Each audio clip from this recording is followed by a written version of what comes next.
Hey everybody, it's Kenneth Ramon back here again, the Cruiser Bruiser. I'm joined with us with a very special guest.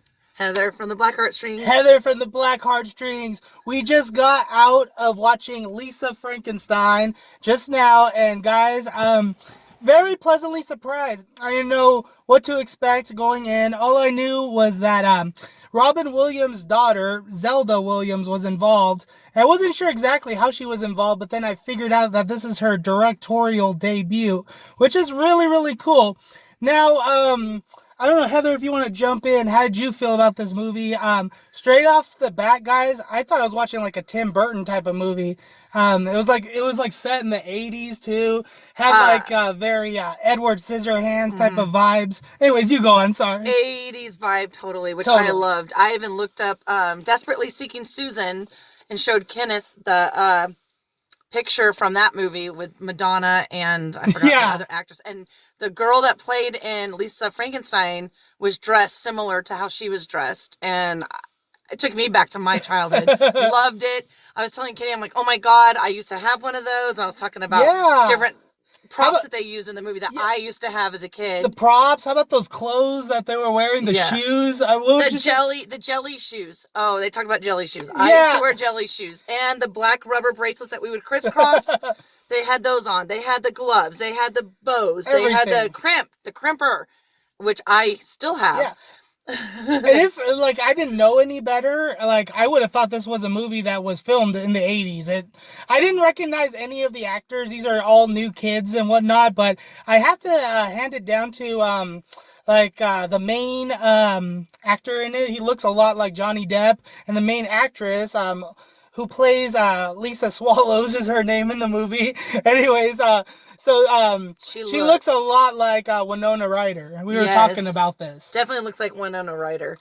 And it was just set, like, the love story was similar to Edward Scissorhands and Winona Ryder's love story in that Edward Scissorhand movie. And a little bit of Beetlejuice vibes. Yeah. Oh, definitely. Like the whole color scheme throughout this movie, the whole cinematography felt exactly like Beetlejuice and Edward Scissorhands, as we said.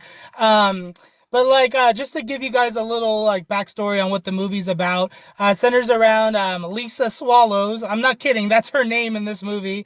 But she plays kind of like the outcast, the misfit, kind of like doesn't really fit in with her peers type of thing, but like she's like super weird, okay? Like she'll go to the cemetery and she'll talk to like dead people and whatnot, and she has like her mother's rosary and she puts it on like this tombstone, right? And then all of a sudden like they get like a storm and then lightning hits the tombstone, and then what do you call it? The person inside comes to life. So I guess that would be like Frankenstein's monster right there.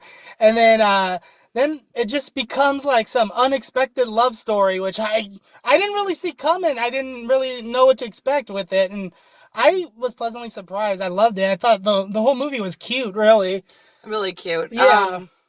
Some cheesy gore scenes. Yeah. Like from the 80s. Like how really cheesy but fun. Yeah, there's definitely like hints of comedy throughout there. Yeah, it's really funny. Like I don't know if you want to talk about some of the gags. We don't want to spoil it for you. Yeah, I don't really want to spoil it. You should just go see it. I give it a 10 out of 10. I can tell you that right now. Yeah, 10 out of 10 for me too. But like, there's like some parts in there with the gags where like, I don't know if you want to go in like with like a full stomach, but there's some parts where we're like, you know. Oh yeah. Yeah. Like lots of like worms and definitely like I mean, we just passed Valentine's Day, but I would even watch this during Halloween time as well. It's really fun. Yeah, as I was driving here to do this review, I was actually thinking Hocus Pocus vibes too. Yeah. I forgot to mention that because they were in the cemetery. They have the creepy crawly bugs.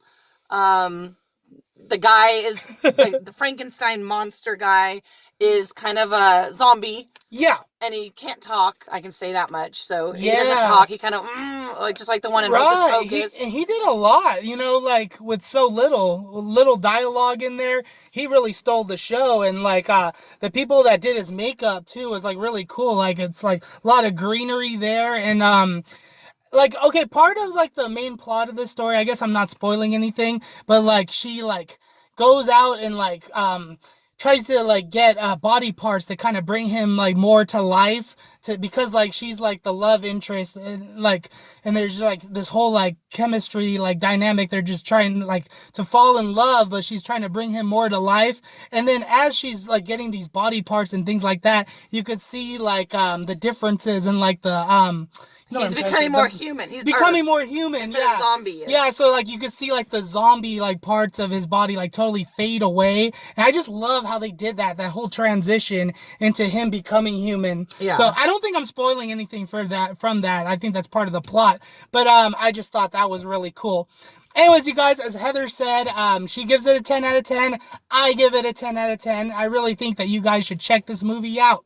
Yeah. Anyways, don't forget, let us know in the comment section if you checked this movie out, what you guys thought of it, and give this video a thumbs up, and subscribe to the channel if you haven't already. Check out the Black Heartstrings, or bitchin' rock and roll band.